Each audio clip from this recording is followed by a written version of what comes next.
What is going on, ladies and gentlemen? It's your boy Richie from Jets Media, the host of the AFC East Roundtable YouTube channel.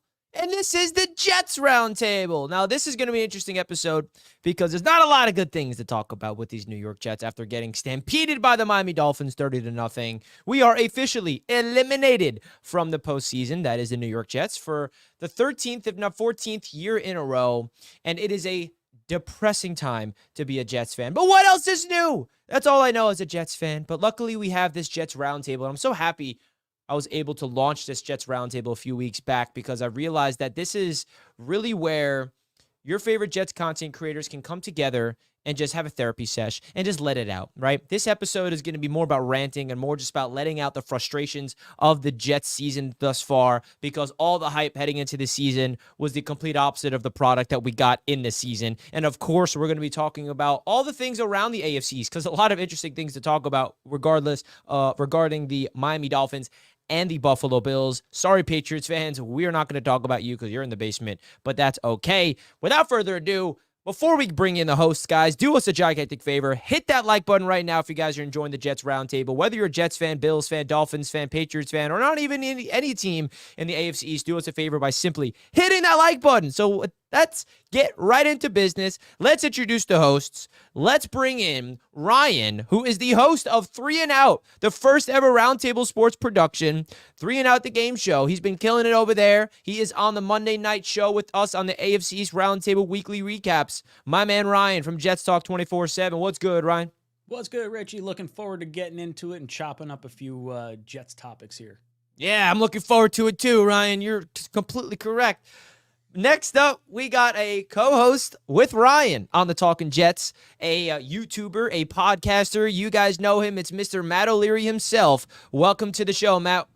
What is going on, gents? Another year, another Jets eliminated from the playoffs. I can't wait to chop it up with you guys.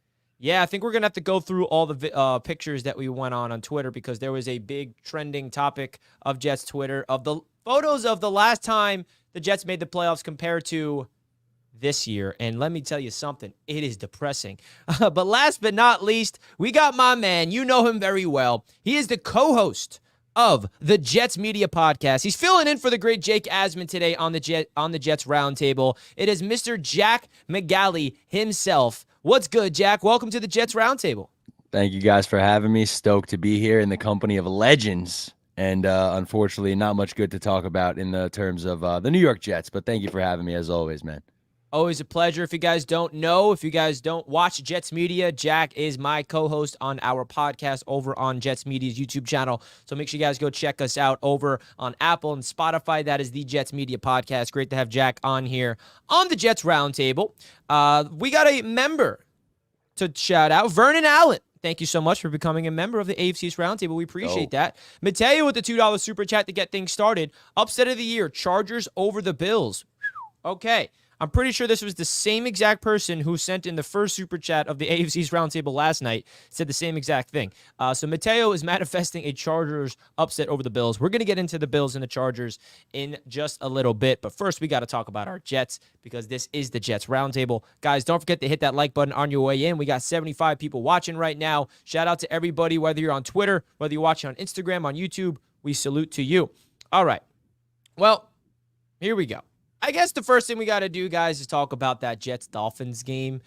30-0.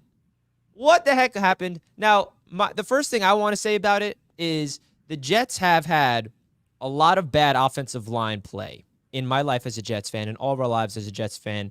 But I have to admit, that was probably the most embarrassing performance and the most domination I've seen from an opposing defensive line on the Jets offensive line in my entire life. I've never seen something more crazy on that end. And when Jack and I were watching the game together and they had that fumble and the ball was picked up at the 1-yard line, we had that same feeling. Here we go again. That told us all we need to know of how the game's going to go. Same thing happened against the Chargers when we gave up the punt return for the touchdown. Same thing happened against the Buffalo Bills when Gibson had the fumble on the kick return. If something bad happens in the first 5 minutes of the game, just know the game's going to be terrible. And unfortunately for Jack and I, we were proven correct. But I'm not going to go too deep into the game because what more is there to say other than we just got absolutely outcoached, outplayed, out-hustled, and the Miami Dolphins went out there at home and just completely dominated the Jets. Zach Wilson goes down, and there's a lot of speculation of why he's not playing, and we find out that he's actually playing through a concussion, and there's a lot of people, figuring out, is Zach going to play this week? And guess what? Doesn't seem like Zach will be playing this week. It seems like it's going to be Trevor Siemian. But let's kick it over to you guys because I'm definitely curious to hear what you guys have to say. But we do have a few more super chats to get through. JT, thank you so much. Great supporter of the Roundtable and Jets Media. We appreciate you, JT, becoming a member. Joshua says, great show, Richie. Did you get my email? Yes, Josh. I actually just emailed you back a few hours ago. Joshua won the AFC's Roundtable merch giveaway last night. So, nice. Josh, I sent you an email. Got to get your address so I can send you over the AFC's Roundtable pint glass. So we appreciate that. But, Ryan, let's kick it over to you, my man. What's your thoughts about that Jets-Dolphins game, 30-0? We all had unreasonable, I should say, optimism heading in, and we were proven wrong. So what did you see from that game? Yeah, I was far more confident than I should have been. We know this story time and time again. They build you up just to tear you down. And silly me for thinking that the Jets would be able to stand up against Miami's B team. This was absolutely absurd. This is a coaching issue, I think, first and foremost. There are far too many talented players on this team to look this bad consistently. To come out flat, not score a friggin' point against Miami. And can we please stop with Sauce Gardner being on one side of the field and DJ Reed being on the other side of the field? Both guys were covering we're covering Waddle at one point during this game. I think Reed had 9 snaps, and I think Sauce had 10. Sauce wasn't targeted at all. Reed was clearly targeted anytime Waddle was covered by him. So if you're going to allow the other team's best weapon at that point in time, because remember, there was no Tyreek Hill, there was no Mostert, or no, there was Mostert. There was no, I guess just no Tyreek, right? Did they lose anyone else during that game? I feel like they were short one more weapon that I'm losing off the top of my head.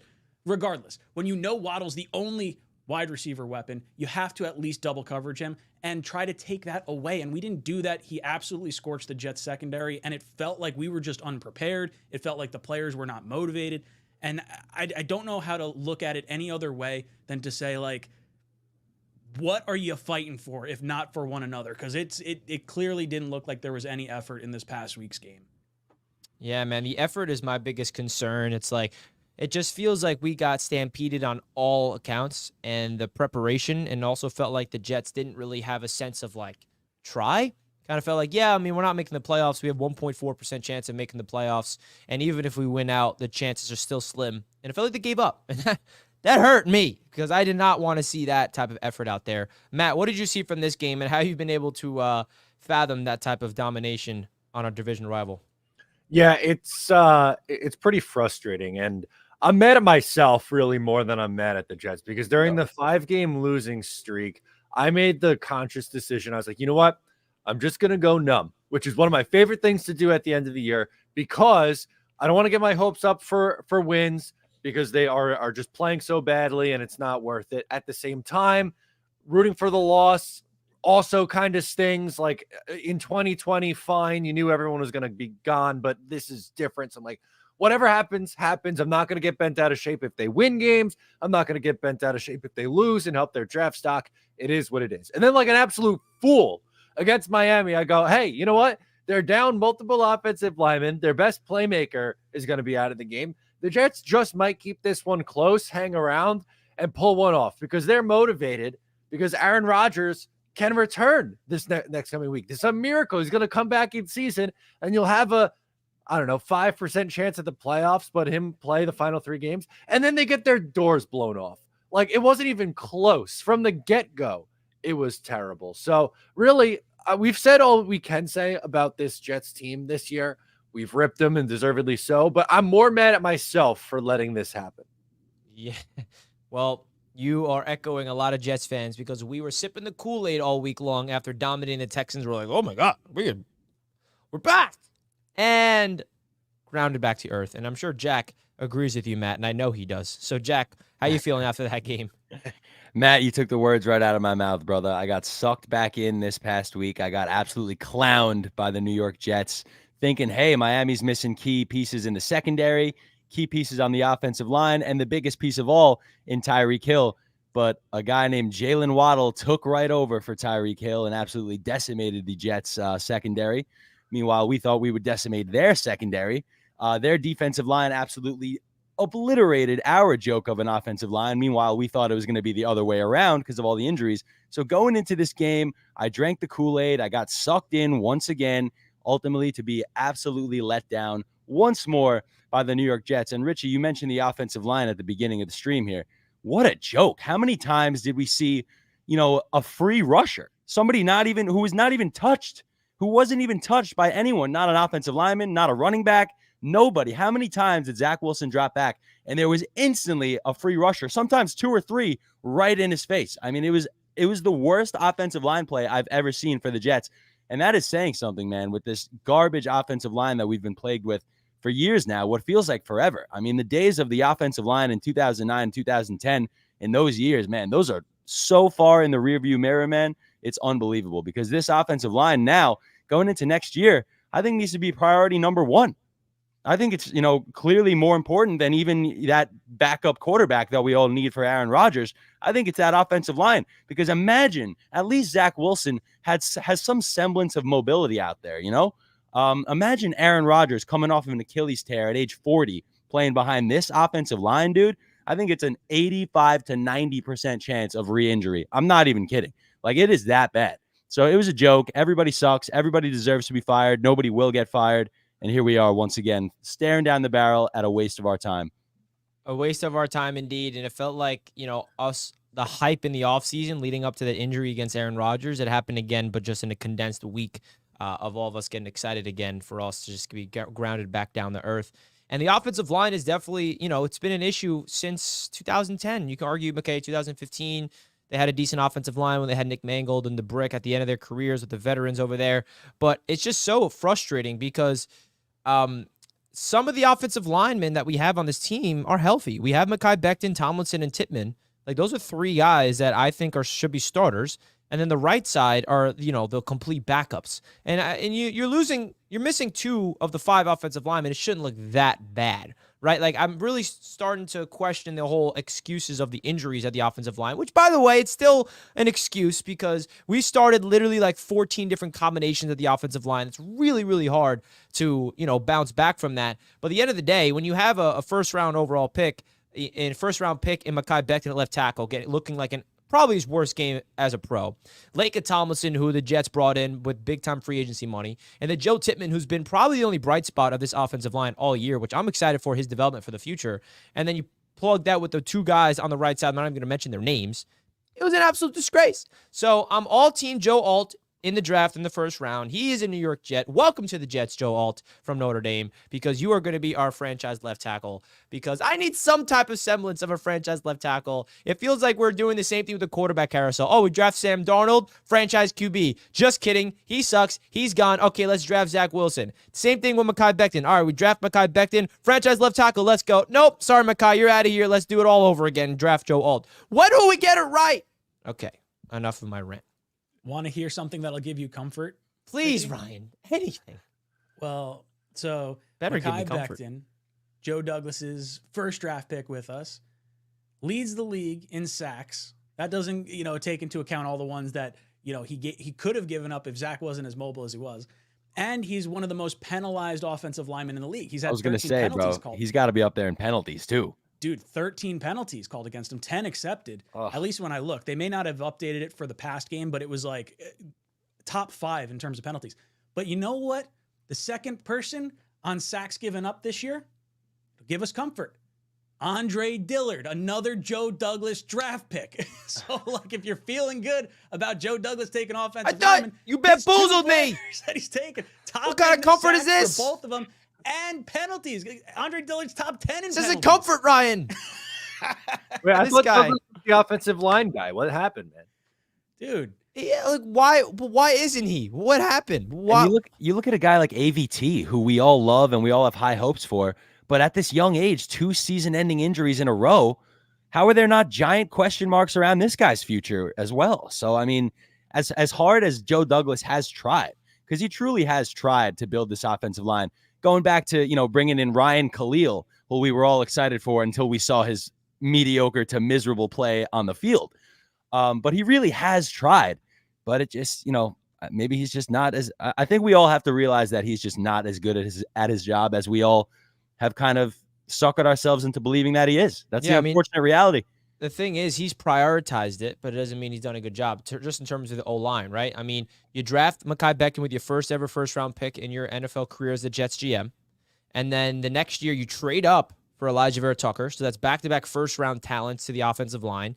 This past year, you go and get Joe Tippmann in the second round. I mean, so he's been trying, but unfortunately he's been swinging and missing, and I think the injuries also has to be a big factor, because I don't know if there's a more injured offensive line more consistently in the Jets, and it's so frustrating because you look like across the other side of the line of scrimmage, Joe Douglas deserves the credit for the defensive line that he's assembled, and not only that, but they're staying healthy. Like, what are those guys doing that's different? I know it's a different kind of position where you're, as a defensive lineman, you're attacking, whereas offensive line, you're kind of like defending, and that can, I guess, create more sustained injuries. But like, it's so frustrating because the vision of Douglas when he came here, I always believed in, I still believe in just the philosophy of it. You build from the inside out. You build a defensive line, the offensive line first, and then everything around it is secondary. And he's done a great job with the D-line, but the offensive line, not so much. So Matt, why do you think the failures of this offensive line is really, trickle down? Like, is Joe Douglas just not good at making talent decisions? Like, what is the issue here with this offensive line in these past few years since Joe Douglas took over?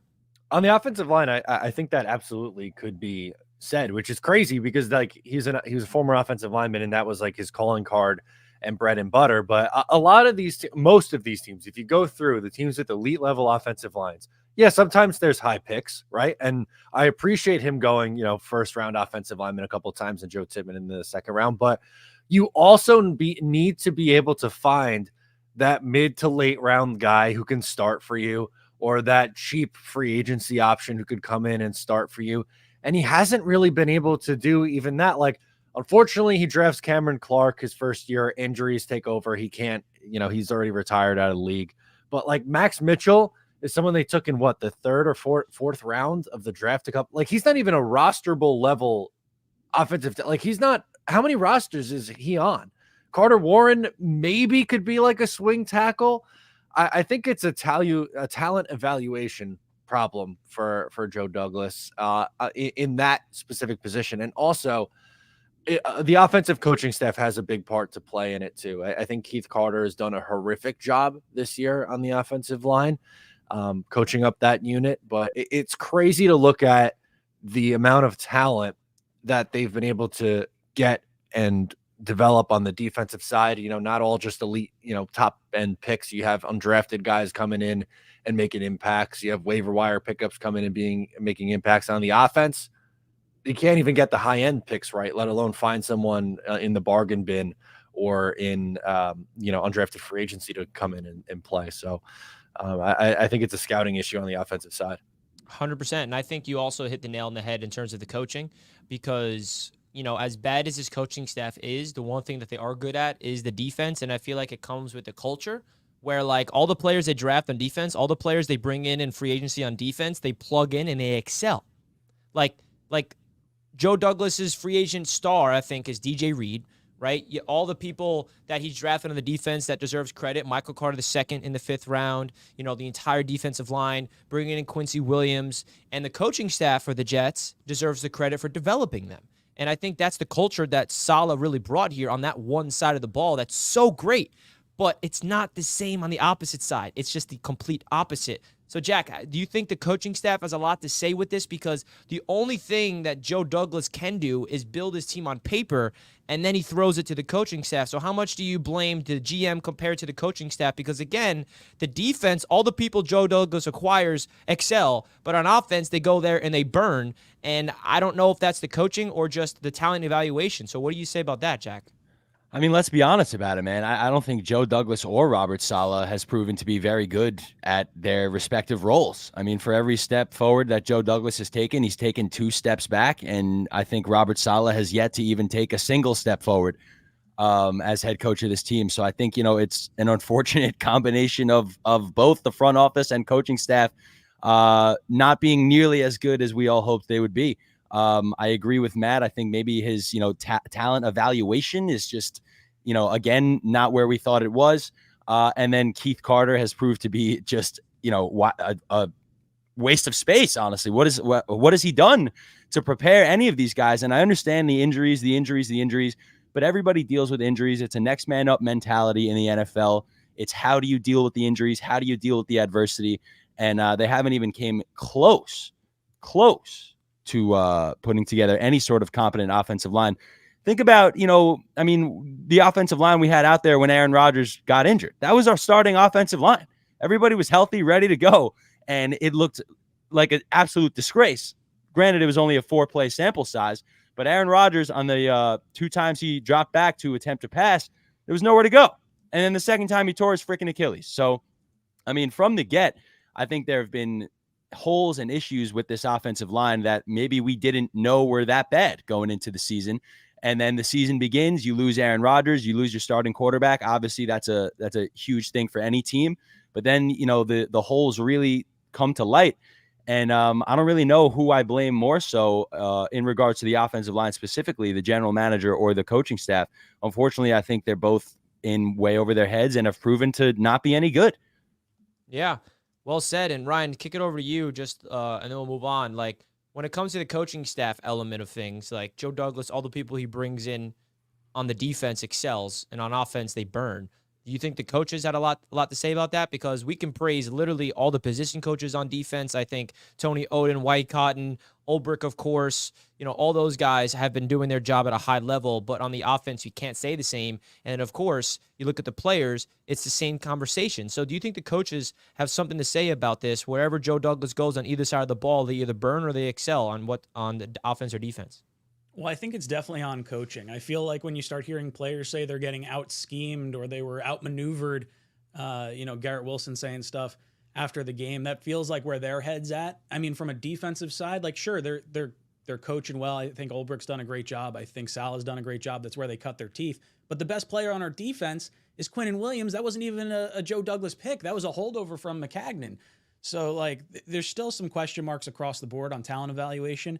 And to Matt's point, for the offensive side of the ball, the Eagles, where Joe Douglas came from, Malata, 7th-round pick, Kelsey, 6th-round pick. Now they have a 1st and 2 second-round picks on their offensive line as well, but they're able to build their offensive line with some pieces that are creating value at that particular spot. And Douglas, to this point in time, hasn't been able to hit on a later-round guy or an undrafted free agent on the offensive line, and that's really where we kind of need it to happen. So I think it falls more...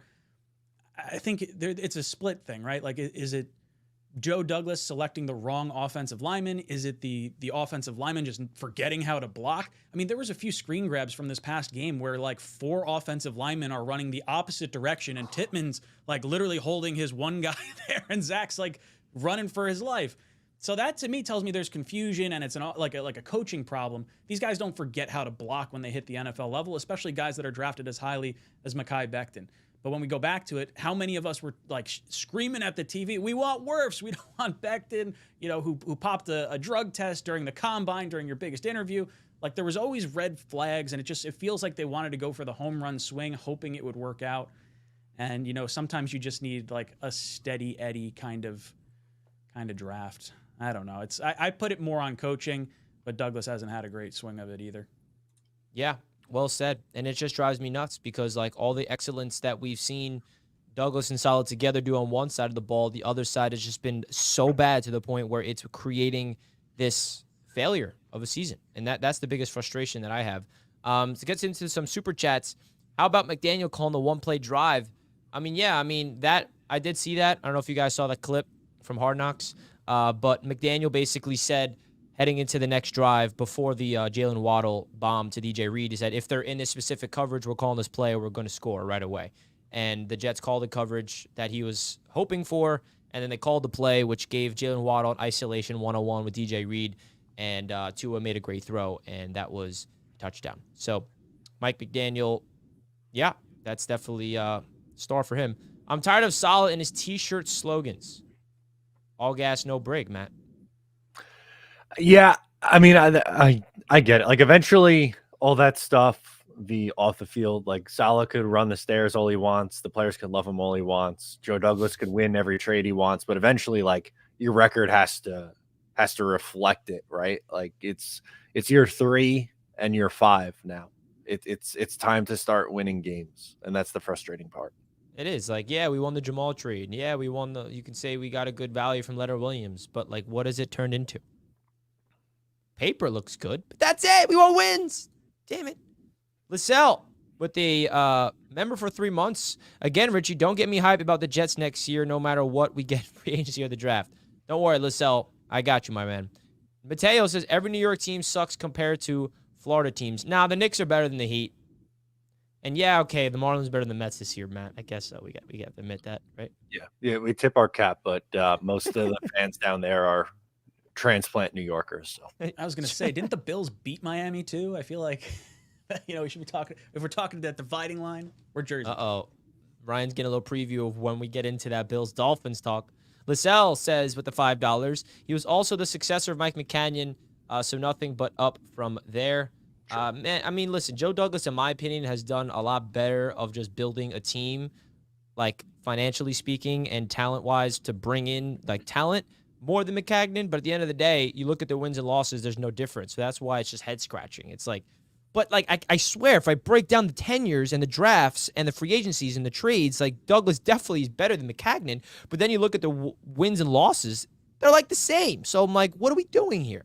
Like, where's the translation? Where is the proof? I think that we were all so defeated from the last two regimes that we gave these guys a super long leash. We were all super optimistic about everything we heard from them early in Joe Douglas's time with us, and then early again in Robert Saleh's time with us.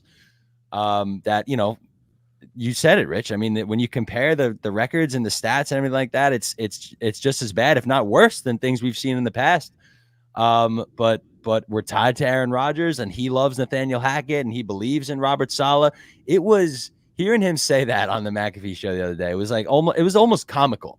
Like, it's like they're already using it as sound bites on radio and everything like that. Just, I believe in Robert Saleh. I believe in Nate Hackett. What evidence is there out there to believe in Robert Saleh or Nate Hackett? There's none. There's none.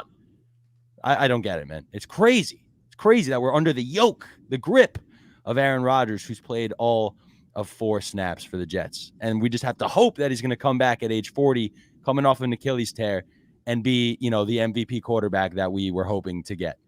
Yeah, it's going to be a long season of hope. What if? Real quick on Joe Douglas, too. I feel like we would have hopped off the Joe Douglas bandwagon maybe a little faster if Mekhi didn't have the injuries. Like, if we started seeing this level of play year 2, year 3, I don't think there's as much leash for Douglas as, like, the high upside of Becton year 1, and then it's just, there's just always this one thing. He just can't stay healthy, and then, we always have that hope that they're always selling us. So I think that probably play a little bit too. Yeah, we're suckers of hope without seeing any evidence, and now it's going to be a whole offseason of a giant question mark of just what if, because we have no idea what this team looks like with Aaron. It's not like, I wish Aaron at least played 3 games before he got hurt, so we can have some idea, or like a drive, maybe a half, one game. You feel me? Like, we got 4 snaps, so like we have no idea what this team looks like with Aaron Rodgers, and now we have to wait a whole offseason of all of it all over again. And it's going to be long. But we'll be here with you guys. Don't worry. Glenn with a generous $10 super chat. Thank you, Glenn. We appreciate you. This coaching staff is 16-33 after 3 years. Why are you keeping the staff, trade players, and get draft capital? Do not let one player hold your team up. Now, listen, that's what, the majority out of the fan base, I think, wants, for sure. And the reality is the owners, when you're speaking, because they're the ones that make these decisions, Woody Johnson and all those guys, they put so much energy and so much investment in this regime with Aaron Rodgers, and I guess they just want to see it, right? They just want their investments because they don't feel like they got an opportunity to see what this investment is, a combination of Aaron Rodgers with this defense. And I think that's their perspective. Whether that's right or wrong, only time will tell. And obviously in this moment, we want to fire everybody and get rid of everybody. But that's the reality of the situation with the New York Jets. They want to run it back, and they want to give Saleh a chance with that defense, with hopefully Aaron Rodgers fixing that offense. Now, will that happen? Will it work? I have no idea. And there's no proof for us to believe it will, but that's kind of the Jets organizational perspective that I would have to just assume, because they're not ready to clean house just yet. But next year will be the year they can clean house for sure, mid-season. If not, if it's going to collapse in their faces all over again. Now, before we get into the other things across the AFC East, because I definitely want to talk about the Miami Dolphins and the Buffalo Bills, just want to remind you guys, the Sports Shop is live right now. We had a lot of sales last night. We have some new Jets merch that I want to share with you guys as well that I'm curious to get everyone's thoughts of in the chat. So if you guys click that link that's pinned in the chat, it'll bring you right to the Roundtable Sports merch store. We got this. This is my favorite right here, the Williams Brothers graphic tee. How can you not love these two boys right here? I mean, they play every game, and they're leaders. They play, and it's just so upsetting that we're wasting the talents of these two brothers. But this is one of my new favorites that just got added to the Roundtable Sports Shop. So if you guys want to check that out, definitely check it out. And of course, for the non-Jets fans in the chat, we got a new Javon Holland shirt. We got a Tom Brady shirt because there's no active Patriots player that we're going to make a graphic tee for. So yeah, soak in the coattails of your man Tom Brady. We got that for you. And we had to get a Mike McDaniel one because we know Dolphins fans love him. So make sure you guys check out the Roundtable Sports merch shop. Not only just graphic tees, but we got some, branded merch as well. Really, really cool stuff that we got going over there on the Roundtable Sports shop. We appreciate everybody for supporting us here at Roundtable Sports. Now, let's get into... Oh, here we go. TD's on X saying this nonsense. That's perfect segue into the Miami Dolphins because that's our next topic, Mr. TD Fins Talk. You ain't going to no Super Bowl. All right? No Super Bowl for you. You can keep saying it all you want. Deep down, you know for sure it ain't happening. The Miami Dolphins and the Buffalo Bills. Woo! Now, listen. Dolphins fans are hating on me because they think I hate them and I'm like a Bills fan all of a sudden when all I'm doing is just giving an objective scenario that they need to be aware of because there is a chance, there is some percentage of a hope for Bills fans to actually still win the division. And for those of you that don't know the scenario, it's pretty simple. The Miami Dolphins are versing the Cowboys and the Ravens in the next 2 weeks.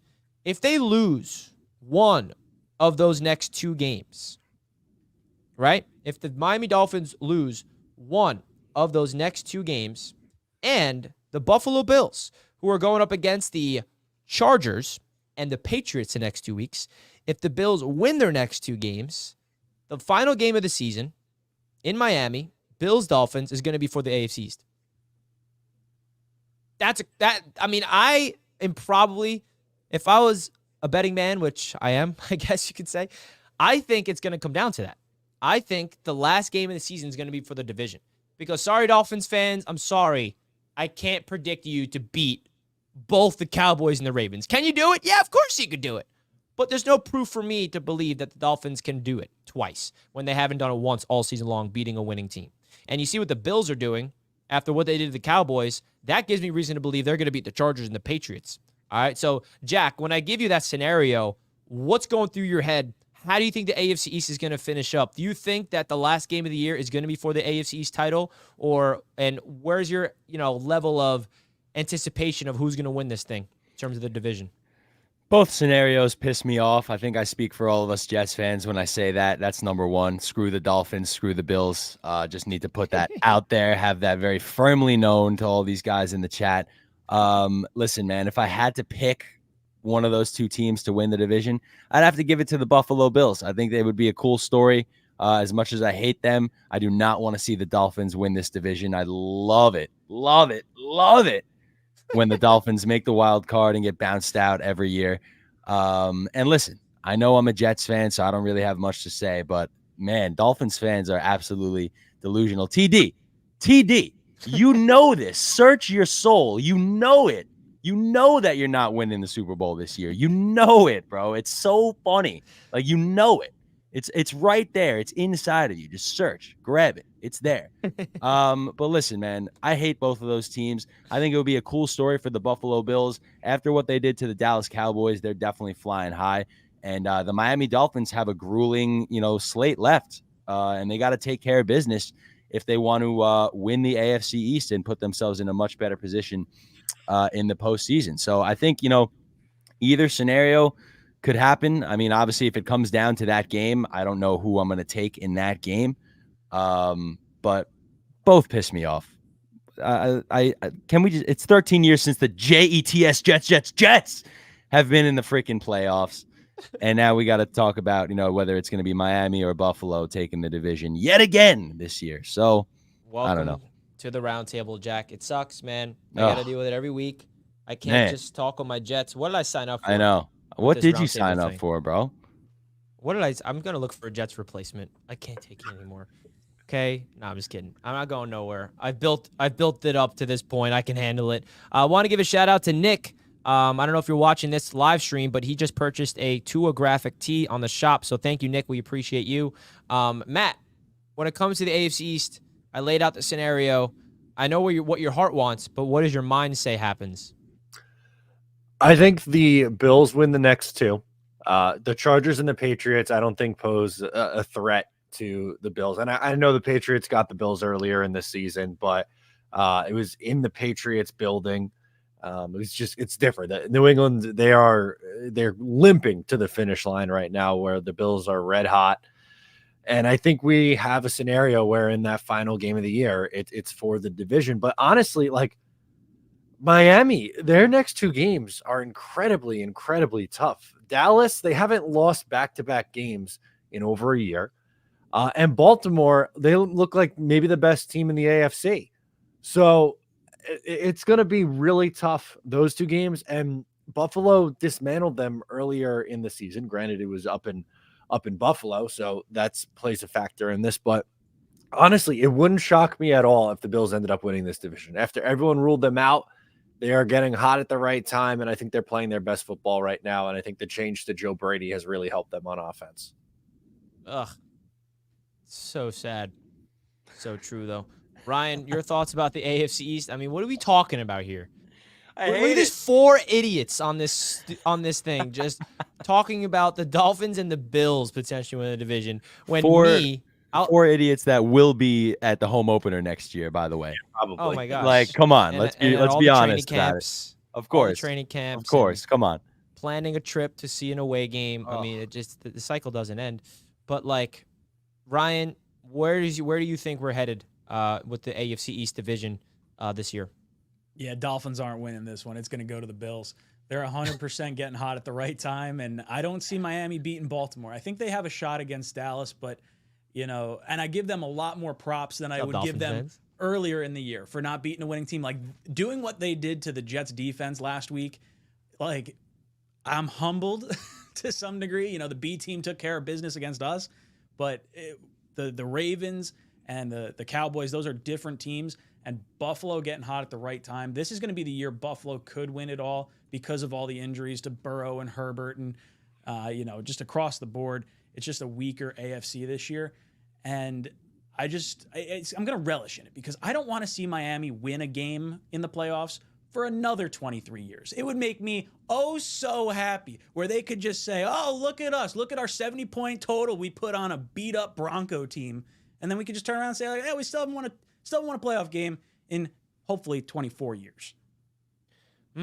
Well, you can definitely tell where we're feeling at, Dolphins fans. Shout out to all the Dolphins fans in the chat. Let us know if you're a Dolphins fan in the chat. I'm very curious how many of you guys are watching this because you're probably sitting back like, man, these Jets fans are hating on us right now. I'm so tired of Dolphins fans, bro. I'm so done with them. They're in our chats all year long. I'm just so over their fan base. Yeah, man, that's what's going to happen. And just warning to you, Matt and Ryan, the more that your face is shown on the Jets Roundtable, the more Dolphins fans will swarm your chat and try to bring you down. But I know you're mentally strong enough to not allow that to happen because screw them. Because the reality is it's there. It's there. Now, I did say it last night that I am predicting the Dolphins to still win the AFC East because they're in the driver's seat right now, and they should win the AFC East if you really just break it down. So I'm going to predict that they're doing it. And that's not what I want, right? I already made it clear what I want, but I'm going to predict that happens. And I just want to show you guys this graphic, show you guys the odds of winning the division, right? So here are the odds. Great graphic from the Roundtable Sports and AFC's Roundtable. Now, the saddest part is the eliminated and the grayed out portion of the Jets. That's number one. So that's sad that the graphics guy sent me this, and I'm like, wow. That's pathetic. Why is there no green? Like the Jets are green, and I realized it's grayed out. We're done. There's no green. Zach Wilson doesn't have a green helmet on. We're all just dead. It's sadness. But you look at the odds to win the division presented by our proud sponsors of the channel, BetUS Sportsbook. The Bills are minus 200 to win the division. And the Dolphins have higher odds at minus 260. But Matt, isn't that like high odds for the Bills to win the division, even though that they're not considered the quote-unquote favorites? Yeah, it does. That's strange. I'm surprised it's minus 200. I would have thought it would be like plus money for the Bills. So you're not. I mean, I don't feel comfortable laying that money. I wouldn't bet on that personally. Yeah, I was shocked. I was like, wow, the Bills are really like they like the Bills to win this thing. They really like it.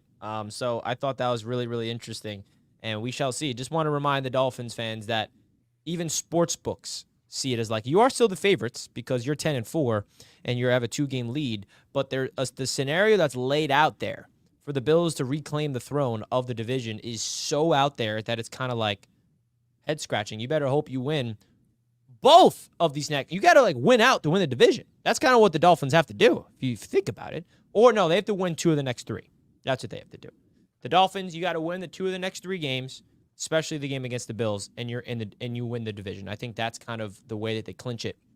Now, when it comes to the the Buffalo Bills beating up on the Dallas Cowboys, like, Josh Allen and the Bills, they were such an interesting season starting all the way back at week number 1 when we beat them, when Aaron Rodgers goes down. And the firing of Joe Brady, I think, has kind of sparked a new, life into these Buffalo Bills. Like, what's your guys' assessment of Josh Allen? Because Josh Allen didn't do anything against the Cowboys, and they dominated them on the backs of James Cook. So, like, Matt, what did you see from the Bills? Like, do you think there's a new life? Because I feel like when I think of the Bills, I think of it's either Josh Allen plays like an MVP and they win, or he plays like shit and they lose, and they didn't have to do anything against the Cowboys. So you think the Bills kind of are finding like a new identity that we haven't really seen from them? I think so, and I think it's good for them. Honestly, I think they rely on Josh Allen to play hero ball too much. I think if they get the run game going, they'd be a more balanced team. And you're going up against, a beat up Chargers team this week. We might see a similar stat line performance from Josh Allen this week. I don't know if you need him throwing 40 times a game going up against Easton Stick and the Los Angeles Chargers. Easton Stick. Oh my gosh, that's going to be a game. I mean, how about those Chargers? Brandon Staley, goodbye. GM, goodbye. 63 points. That was wild. Jack, what did you see from these Buffalo Bills lately that they kind of found their rhythm and they're kind of winning in a new way? Yeah, I agree with Matt. I think, they've relied on Josh Allen too much to kind of be that Superman. And I also agree with the point you made, Rich, where it seems like he is kind of their X factor, whether they win or lose. And obviously he's a quarterback. So that's, not an uncommon thing in the NFL, your quarterback being the X factor of whether or not you win or lose a game. That's nothing new. But it is different when it comes to Josh Allen because it feels like there's so much on his shoulders. If he plays bad, there's no shot the Bills have a chance to win the game. But if he plays great, they're going to win the game. But I feel like lately, their running game has really come alive. We've seen the emergence of James Cook. I think that's been a huge help for the Bills offense. Obviously, letting go of Dorsey and the elevation of Joe Brady, I think, has definitely been a difference maker for their offense as well. So we're just seeing kind of new life breathed into the Buffalo Bills, and it's being proved out there on the football field. And when you look at their remaining slate of games, they got the Chargers and then the Patriots, right? Yep. And then the Dolphins to finish the year. I don't see why they don't beat they better beat the freaking Chargers and the Patriots. What are we even talking about here? So, and then you look at the Dolphins schedule, very difficult. It really could come down to that last game, man. So that I Titans think game really hurt the Dolphins. Dude, really screwed them over. And that was just, I was doing a dance after that game. It was just unbelievable. I was doing a freaking happy dance, baby. It was amazing. But I think, clearly this is a different Buffalo Bills team than we saw earlier this season. They have the motivation. They got hot at the right time. And the division is still there for the taking. Obviously, you have to bank on Miami to not play well against good teams, which they haven't done this year. So, I see that, the Bills do have a path to the division this year, and they've been playing some good football as of late. I would not want to play against the Buffalo Bills right now. Yeah. And I think a big thing about, the point of us saying Josh Allen, it's either he plays good and they win or he plays like bad. It's because he usually is not just the quarterback, but the running back, right? That was my point. And now I feel like they kind of are taking him back a little bit, and now James Cook is finding himself where they can rely on a run game that's not Josh Allen. Like Josh Allen usually leads the Bills in rushing yards as the quarterback. That's just not healthy for an offense. So I think that's the biggest difference that I've noticed from these Bills. Ryan, what have you seen from the Buffalo Bills, and do you expect them to, even if they don't make the division, win the division, but make the playoffs in the wild card, do you think they have what it takes to make a run in the AFC? Yeah, I think they're a really tough team, especially with that running game you were just talking about. James Cook is electric. Loved him coming out of Georgia. I think the ability to remove that hero ball from Josh Allen is going to be huge. And that's kind of what you got to see when Dable was their offensive coordinator. And the reason why Danny Dimes last year took that leap forward was because he cut down on the turnovers and he was able to rely on some other playmakers. With Allen, if you can let Cook run the ball and don't force Allen into these crazy situations where he now has to leap a linebacker or he's like putting the ball in harm's way, they're going to be a very tough team to beat. They're going to be incredibly challenging. I think the schedule just favors them the rest of the way out. Going to be a tough team to go up against. Especially if they win the division, some team has to go up there in January to Buffalo to try and beat them. Not going to be easy. All right, that's enough of you guys. All right, Dolphins and Bills. How about that? Okay, we've talked about you enough. Let's get back to the Jets. Okay, I'm sick to my stomach. Douglas with the $5. My thoughts on who will win the division are between ignorance and don't know and don't care. Douglas, that's a good one, man. We appreciate you, Douglas, for the $5 super chat. Thank you, my friend. Mike, the stat guy. You won't pull up the pic I tagged you in. Oh gosh, anybody know what he tagged us in? Yeah, I saw it. It's a Bawden meme. It's a Bawden meme. Oh, give me a break. Not you, Mike, the stat guy, but in general, that whole situation is just. I am so sick and tired of the world just misinterpreting everything with Aaron Rodgers, and it just drives me nuts, man. It really does. I'm not gonna lie. Like dude, the whole we cut Bawden to allow Rodgers onto the roster, even though he's not gonna play a game, and like people losing their mind over this. A bunch of Dolphins fans tagged me and stuff, and I was like, this is Looney Tunes. Bawden was cut in August to make way. There's literally 10 fullbacks in the entire league, and we cut one of them because we know 22 other teams are not picking him up. He's going to go back to the practice squad. It just shows you it's just Jets for clicks, and they want to spin any type of negative narrative that's going to fit like burying the Jets. And there's idiots. Sorry to tell you, it's just you don't know what you're talking about, and you see something online, ML football. Whoa! All capitals. Blah, blah, blah. Just roasting the Jets. Like, you're an idiot. You don't know what you're talking about. Like, that's not the case. Nick Baldwin got hurt, and he's going to be back with the team on the practice squad. But, the Jets had to boost Aaron Rodgers' ego so he could be on the practice field. It's just, like, ridiculous. It just drives me nuts. How about that? ML football. Not to mention, we do need an emergency third quarterback. They couldn't really cut Rippon or Simeon because Zach's in concussion protocol. So, like, you sort of almost need the fourth quarterback for this week. It's really goofy. Well, let's get into this week's game because I know everybody is just biting at the bit for the Jets and the Commanders. Merry Christmas, Jets fans. Trevor Siemian and the New York Jets are trying it out there. Now, Nathaniel Hackett talked to the media today. He made it seem like it's going to be Siemian, and that insinuates that Zach has not cleared the concussion protocol. Matt, is there anything that you're looking forward to in this game? Like, is there one thing like, oh yeah, maybe that, or like, what is getting you excited? I made a tweet just for fun because I knew exactly what the responses are going to be. I said, what's your level of excitement on the New York Jets trotting out Trevor Siemian on Christmas Eve against the Commanders? Like, I know what the answer is, but I'm just curious to see Jets fans tell me how not excited they are. So Matt, is there anything that gets you excited for this game, or are you dreading it? I'm digging really hard to find something here. I mean, Garrett and Brees are reasons to tune in no matter what, because they're like, even with everything going wrong around them, there's a chance they might do something special. That's pretty much it. I mean, the defense is going to be good. Special teams is going to be good. On offense, they're probably going to be really bad. Like, Simeon will probably turn the ball over 2 times. The offensive line's not going to play well. And whichever one of these teams gets to, what do you want to call it, 16 points first wins? Yeah. And high-scoring affair. The stat that I like to say about this game that we all saw, I'm sure, is the 32nd ranked defense in the Commanders against the 32nd ranked offense in the New York Jets. Jack, how do you feel about that? The bottom of the barrel offense going up against the bottom of the barrel defense. Who do you expect to come out on top? Obviously, it's going to be an interesting one. I mean, what a Christmas present, right? Trevor Siemian trotting out there to play quarterback. Listen, man, I got to be honest with you. I'm still very excited for this game for the sole purpose that it is on Christmas Eve. Christmas Eve is a huge deal at my house every year because we host Christmas Eve. We do the big Italian seafood dinner. So I am very excited to watch the Jets play on Christmas Eve. That I will say. Do I think the Jets are going to win this game? No, I don't think they'll find a way to beat the Washington Commanders, dude, especially with Trevor Siemian out there on quarterback, playing quarterback, who's like Mr. Turnover.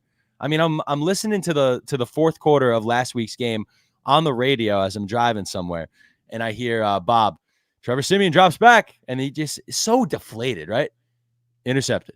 Like, it's just so, like, even Bob, who's like, such a animated, awesome guy, like he's like the voice of the Jets to me, at least, just sounded so freaking deflated. I'm just like, what am I even doing with my time here, man? So while the Jets probably should beat a team like the Washington Commanders, even if it's just one of those games where our defense plays such good football that we only need to score, 10 points, 13 points to come away with a win, I'm not going to sit here and predict the Jets win, especially on Christmas, because the football gods hate us. So why would they give us a Jets win? Or you know what? Maybe they will. Now that we're officially eliminated, maybe they will give us an absolutely meaningless 13-10 loser win, just like against the Giants. Maybe something like that. But I don't know, man. I can't find a way to be that excited about this game besides the fact that it is just watching the Jets on Christmas Eve. I don't know. Ryan, how about you, man? What's getting you any type of hope, or not even hope? I don't even know what to call it, like excitement level to watch the Jets play on Sunday? I want the draft pick. I do not want to win this game. I don't care. Call me a fake fan all you want. Any win that happens with Trevor Siemian at quarterback is a failed win. That's not how you win games in this league. That I don't want anyone that's going to be off this team. Zach Wilson wins. Fine. It ups his trade value. It makes you feel more confident of him as maybe a backup quarterback next year. Siemian, not going to be on the roster. Do not want to win a game. I want a top 5 pick. I want one of Olu Fashanu or Joe Alt. Either one of them would be a great prize for having to watch this shitstorm of a season this year. I do not want to win. If the Jets wind up winning this game, it's going to put us back to possibly the 10th pick. It would be absolutely brutal and so Jets. It would be so on brand for someone or something stupid to happen and us win this game in like a 7-6 fashion, like, crazy punt return or a pick six happens and we win against the Commanders. I don't want to win. I'm actively rooting against this team for this game. Right. We'll send you over a Washington Commanders hat for you for your Christmas Eve day, just for you. And maybe Shay will get one too. And we'll see. I'm excited to see how Ryan reacts. It's funny. Nose kills with the €5, I think. Am I wrong there? 5 pounds, I think. 5 pounds? British pounds, maybe? I'm not sure. Nose kills. Thank you, my friend. Zach out. I'm okay tanking the Madden way. And field goal block formation every down and offensive punts on first. Wanting to root for Zach to inflate draft value. That's right where Ryan's at. Dude, our offensive production would have been better if we punted on every first down last week. You know what? -4 yards. You know what I want to see? I want to see another direct snap to Ashton Davis. I think it was a really good call. I think it just was that close to working. And I think if we can incorporate that more into the game plan this week, we'll have a serious chance. Oh my gosh, I still can't believe that was what a joke, dude. Like what? Oh my god. The Dolphins started 4th and 5. The Dolphins started with the ball 4 times in Jets territory. Oh my god. Poor defense. They don't. That's what I'm deserve saying, and they're like, "Oh, the defense is overrated. 30 points." Don't get me started. They gift wrapped them the ball on the 1 yard line because Zach crushed. Zach fumbled for the 75th time this season, and they start on the 2 yard line. How about just taking the sack and punting and trying on the next drive? Like the ball has to come out. The Dolphins have to recover it on the 1 yard line. And then, and then we got a little tease. 1st and 2nd down, defense stuffed them. Dominant on 1st and 2nd down. 3rd down, Mostert walks right into the end zone. So how can you really be angry at the defense? You can't. And of course, speaking of DJ Reed real quick, because everyone's been clowning him, like, bro, DJ Reed has had a hell of a season, hell of a Jets career, and even the greatest players in the NFL have bad games. Okay, DJ had a bad game. Jalen Waddle got the better of him, and DJ Reed's going to be fine. And, that's not who DJ Reed is. We know that he is a consistent. That is the first time I've ever seen him get blown over the top for a touchdown like that. And, of course, Dolphins fans have a right to, shit on DJ Reed because they got the better of him. But when I'm speaking to my Jets fan base here, don't worry. DJ Reed's fine. The Jets pass rush is going to be fine. The Jets pass defense. The defense is the last thing on my worries ever with this Jets team getting into next year. It's going to be the offense throughout the entire offseason. Now, getting into just to finish off some rapid fire questions because we're in offseason mode in the end of the season, right? There's 3 games left. We talked about the Commanders game. Who gives a crap? I feel like we lost 25 live viewers when I started bringing up that game. So, let's talk about the offseason because that's the only thing that we have for us. Ryan, you're an offseason guy. What's the dream here? Who we drafting? Who we bringing in? What the heck do we do? Because Aaron Rodgers, we talked about it in the beginning. He backed Douglas. He backed Salah. We know everyone's returning. And he used a word, and I agree with him on this. This Jets team is not ready for a rebuild. The rebuild's behind us. This team is in a win-now mode, and he used the word reload on offense. So how do the Jets reload on offense this offseason?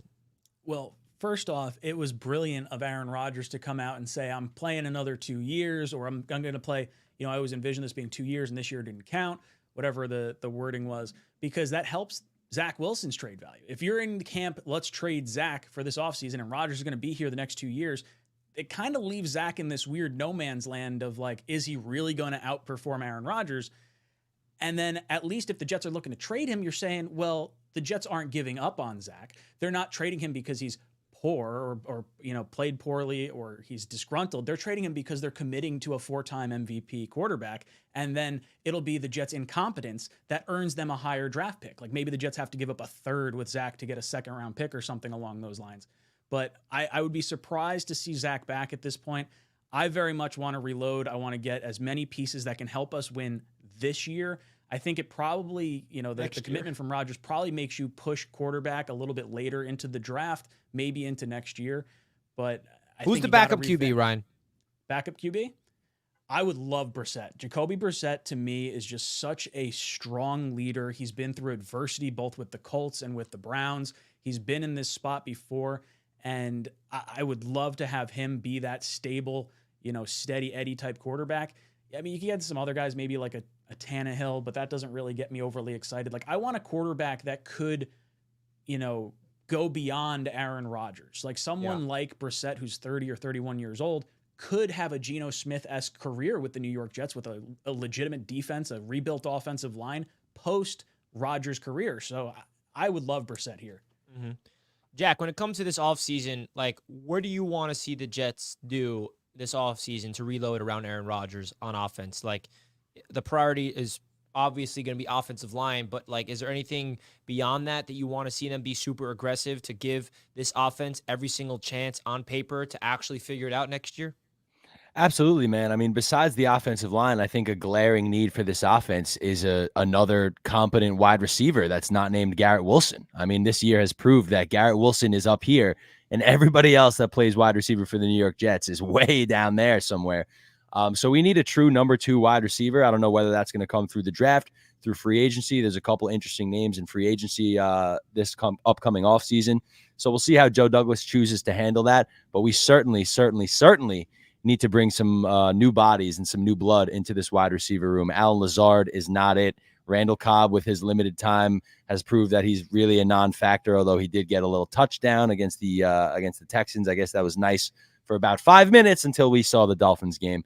But we really, really do need to address, the wide receivers. And I think clearly, maybe go and draft another tight end. I'm not sure how we want to address the tight end. Uzoma's a non-factor. I do like Tyler Conklin. Obviously, Ruckert has really increased his role lately, but you got to do something besides the offensive line. It's far from the only hole on this offense. So I think outside of O-line, wide receiver has got to be priority number 2. I like, Breece Hall for the future. We haven't seen enough out of Izzy to really label him as anything yet. Dalvin Cook has been a dud, and he most likely will not be a Jet next year. So we'll see. I don't know, man. There's a lot reload is an interesting term when we're kind of really on the fringe. If we didn't have Garrett Wilson and Breece Hall, it would be rebuild and not reload. But we got Garrett Wilson and Breece Hall there, and Joe Tippmann on the offensive line, and hopefully a healthy, rock solid AVT coming back. So we're on the fringe of rebuild, but for now it is still reload. And Matt, how do you think the Jets get that wide receiver? Because I think that's something we saw Joe Douglas attempt to bring in midseason. We saw him go after Devontae Adams. Raiders were not giving up on him. We saw him go after Mike Evans. They were not able to get it done. Buccaneers did not want to trade him away. So who is that wide receiver that you see the Jets be aggressive to get? Is it via trade, free agency, or they maybe even go in the first round of the draft? Where do you see they get that top-tier receiver next to Garrett Wilson next year? Yeah, I definitely think they need to add another receiver, and I think that's the direction that they go. There seems to be a lot of smoke with the Devontae Adams rumors. Like there was rumors in this past offseason, in season, even when they were like on the verge of being eliminated. One of the stories is like, oh, the Jets are going to push really hard for Devontae Adams in the offseason. That one feels pretty likely. I don't think it's going to cost as much as some people fear that it is. I don't think. They don't have a second round pick, but I don't think it's going to be a first round pick either. That's going that direction for Devontae Adams at his age and with the contract. And, he has the familiarity with Aaron Rodgers. There are other avenues you can go. Like you could just sign Mike Evans or T Higgins. I'd be fine with going that direction too. To me, it just feels like anyway, that there's been a lot of rumors there and for good reason, because the connection makes sense. Yeah. That's definitely outside of the offensive line. Priority number 2 for me is getting that top-tier receiver. I wanted them to be aggressive this offseason to get one next to Garrett Wilson. They didn't do it. But, hey, you learn from your mistakes, and hopefully they can rebound and really assemble a team to get us back to the promised land, the playoffs. And this time next year, hopefully we're going into Christmas, heading into, like, a meaningful game. Like, what are we doing? I have to wait a whole year? I'm going to break everything. Sorry. Just kind of like peaked at that moment. On the wide receiver topic with Devontae Adams, if the Jets lose this game, we wind up getting the number 4 pick, or at least we're in position to have the 4 pick. And Tank Ryan's back. Well, I'm just saying, if the Jets wanted to trade down from 4 down to 12, that's the equivalent of the 31st overall pick. If you want to pick up Devontae Adams that way from the Raiders and not give up an actual pick while still being able to take maybe your right tackle of the future and like a J.C. Latham or something like that, that might be a little more appealing than maybe having to give up, a future second or some other, type of asset for Devontae. I'm a sucker, honestly, for Devontae. Just the idea of Aaron and Devontae back together, like, that just makes me wild with Garrett. So, like, if they can figure out that's kind of who I want, even though, you can make the argument, well, you have to give up trade assets, but Ryan just broke it down. Like, if there is a way to bring in Devontae that's not too expensive, that's kind of what I would prefer.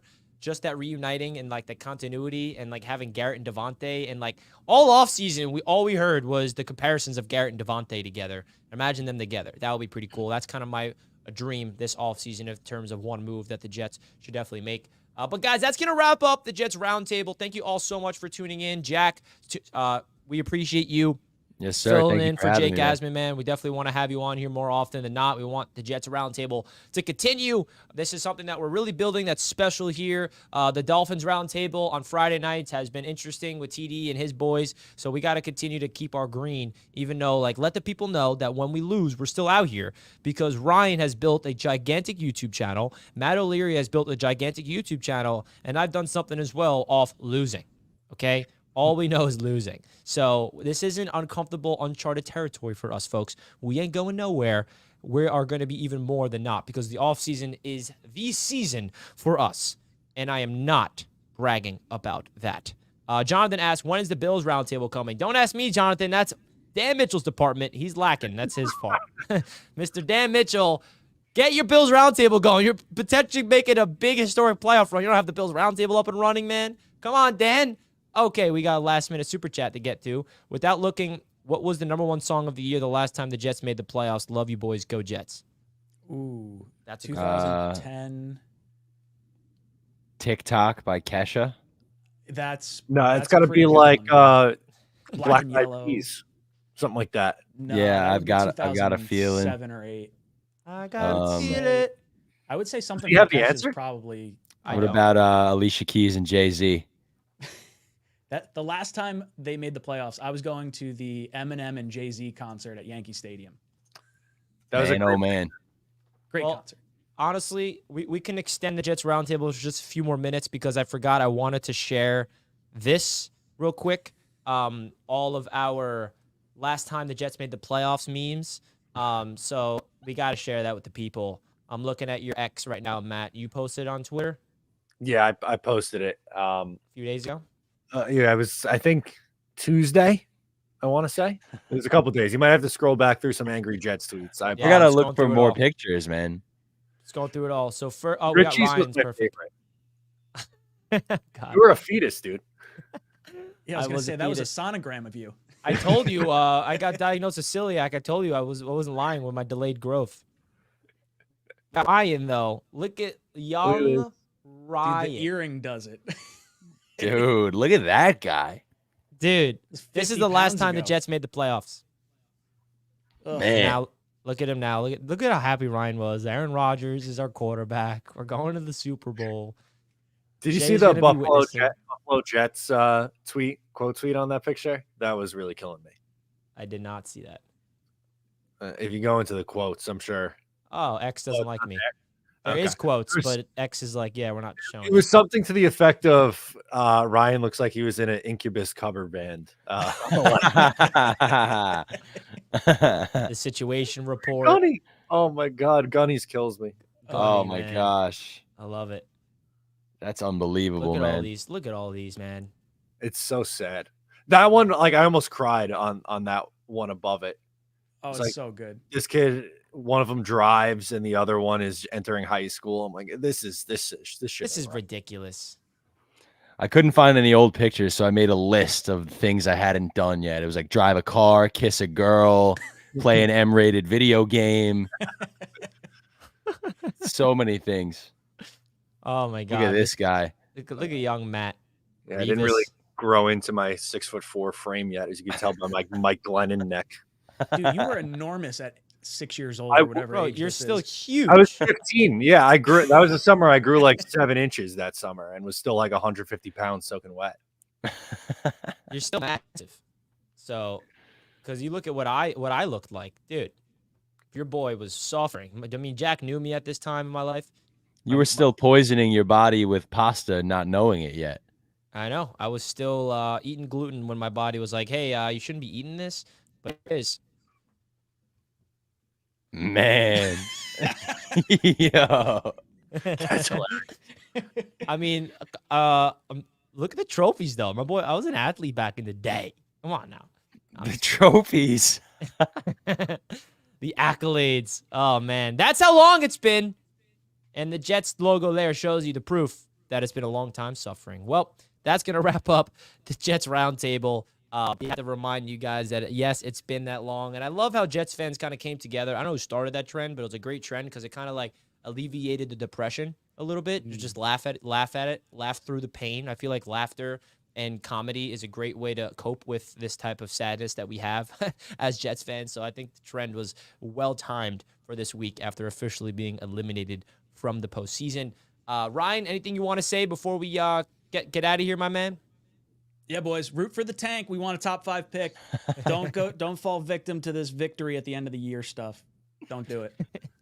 We got to get a meme of Ryan on top of the tank. Driving Matt, the tank. how about you, man? I'm gonna say go numb. Don't get upset if they blow a draft pick or whatever. If Joe Douglas is any good, he should be able to find someone in the top 10. I'm team go numb, baby. Let's go. That's how I'm approaching it because the reality is we have zero impact of what happens. If we root for this or root for that, same scenario is going to happen no matter what happens. So I agree with that one. Jack, how about you, man? Team go numb it is for me, man. Never again can I get excited during July or August. Never again can I get excited about anything. I'll believe it when I see it when it comes to this Jets team from now on. And that's how you all should be as well. I just want to say thank you guys so much for having me. Always a pleasure getting to talk some Jets with you. Fine lads, you legends of the Jets YouTube community. So thank you guys so much.